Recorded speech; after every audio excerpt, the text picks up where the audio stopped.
This is Talk Business and Politics with Roby Brock. And welcome to the program. Glad to have you with us. I'm Roby Brock. Well, the 400-plus page Mueller Report came out late this past week. There was a lot to digest in it.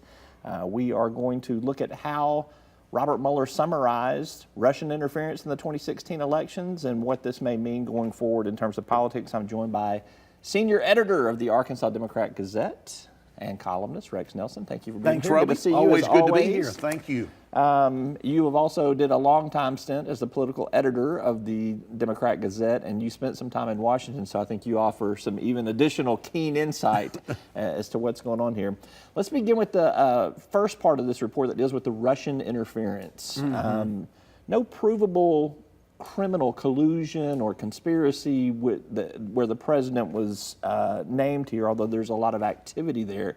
Seems like there was a lot of back and forth going on, but perhaps maybe more from a naivete perspective here. I was going to say, I'm not sure you always want this, but right. In essence, if you boil it down, part of what the report said was there was no collusion, but it may have been because they just weren't smart enough to pull it off, is what it seemed to me. Yeah, I mean, I guess, is that good that there was no criminal conspiracy, or is it bad that you could be manipulated? I think you can find both good and bad in this report, and that's what we're seeing.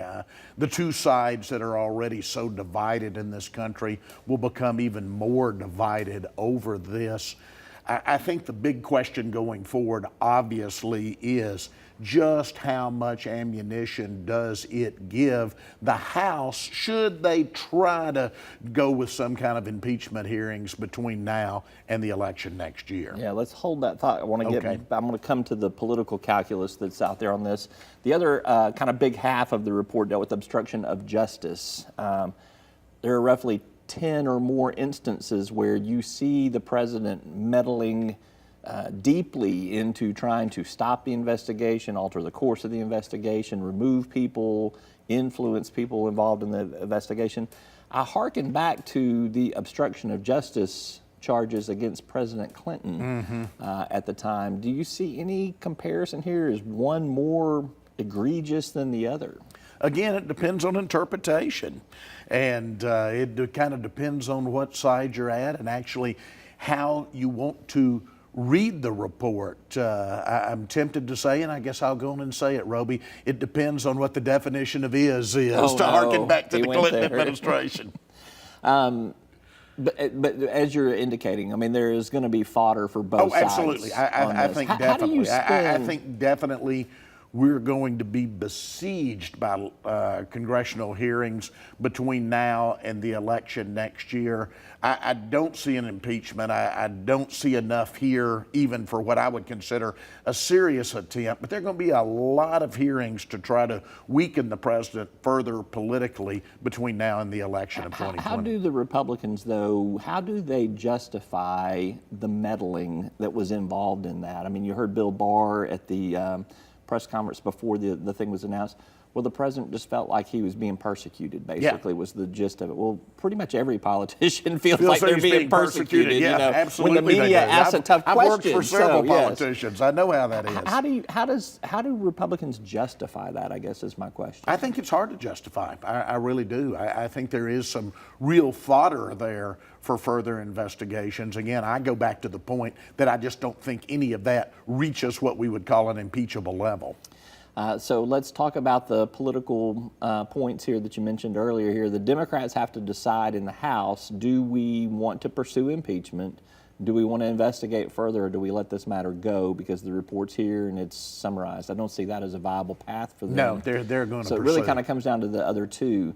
You don't have the votes in the U.S. Senate because of the Republican control over there to get to the, I think it's a 2/3. Yeah, there would be no conviction even if there were an impeachment. So why go down that path? Which is what we saw, obviously, with Clinton impeached in the House, no conviction in the Senate. So how do you think Democrats weigh their options and decide which way to go? Well, you have a further left group of Democrats who are going to pursue this at all cost. I mean, they're sold out to. What you have to wonder is what is the size of what I would call the more moderate pragmatic part of the Democratic caucus in the House of Representatives that would kind of say, wait, let's let this go. We can beat him at the ballot box. We don't really need to go down this path because we're not going to get anywhere when we get to the Senate side anyway. And I will just say, as kind of a neutral, objective viewer of this, I have waited for the report to come. I've ignored some of the spin and some of the pre-report, noise that was out there.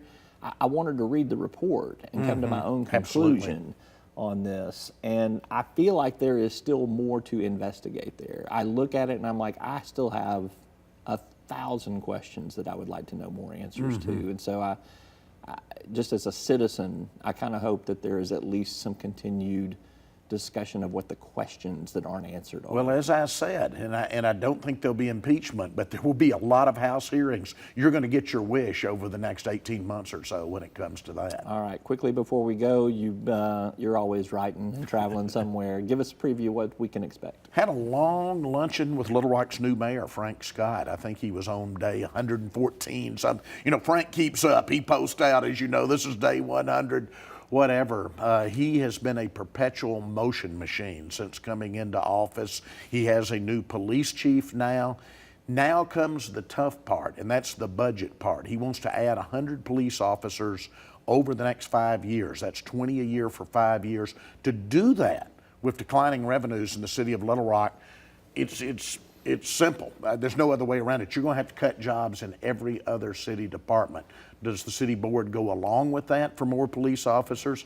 I think that's the thing we're going to have to watch for those of us who are here in the state's largest city. All right, we'll look for your reporting on that. And I actually have an interview with Mayor Scott coming out next week as well. So perhaps you and I will be on the same wave on that.